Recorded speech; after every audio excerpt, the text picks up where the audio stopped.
పైసలిస్తేనే పర్మిషన్లు, కమిషన్లిస్తే కమిట్మెంట్లు, బినామీల పేరిట దందాలు, కోట్లల్లో లంచాలు, పార్టీ ఫండ్ల పేరిట బీఆర్ఎస్ విచ్చలవిడి అవినీతి బాగోతాలు.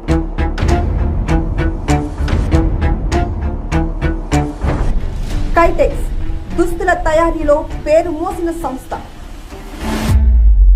2021లో కేరళ నుండి బయటికి వస్తున్నాం అని ప్రకటించిన కైటెక్స్ ఇక ఆ కంపెనీకి ప్రత్యేక ఫ్లైట్ పంపించి రెడ్ కార్పెట్ తో ఆహ్వానించాం అని ఉదరగొట్టిన KTR and batch.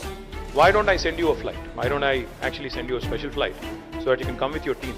Mr. Jacob, the reason why we invited is because we wanted to ensure that your landing into Warangal and landing into Sitarampur is smooth. కానీ కట్ చేస్తే 25 కోట్ల కమిషన్లు ముట్ట చెప్తే కానీ రాని పర్మిషన్లు పార్టీ ఫండ్ పేరిట 2 విడతల్లో బీఆర్ఎస్ కు చెల్లించిన కైటెక్స్ 2023 మార్చి 19న ఇచ్చిన ఇంటర్వ్యూలో స్వయంగా వెల్లడించిన కైటెక్స్ అధినేత సాబు జాకబ్ తమ కంపెనీ ఇచ్చిన పార్టీ ఫండ్లు అనుమతులు రావనే భయంతోనే ఇచ్చినట్లు ప్రకటన. ఫస్ట్ దఫాలో 15 కోట్లు కైటెక్స్ నుండి బీఆర్ఎస్ పార్టీ వసూలు. దీంతో కైటెక్స్ కు వరంగల్ కాకతీయ టెక్స్టైల్ పార్క్ లో 200 ఎకరాల భూమి అప్పగింత. రెండో దఫాలో బీఆర్ఎస్ ఖాతాలో 10 కోట్లు జమ.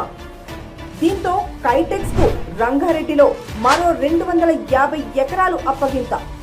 మార్కెట్ ప్రకారం ఎకరా 50 లక్షలకు పైగా పలికే రైతుల భూముల్ని కేవలం 10 లక్షలు ఇచ్చి కైటెక్స్ కు అప్పజెప్పిన బీఆర్ఎస్ మొత్తంగా తన పార్టీ ఖాతాలో 25 కోట్లు జమ చేసుకున్న బీఆర్ఎస్.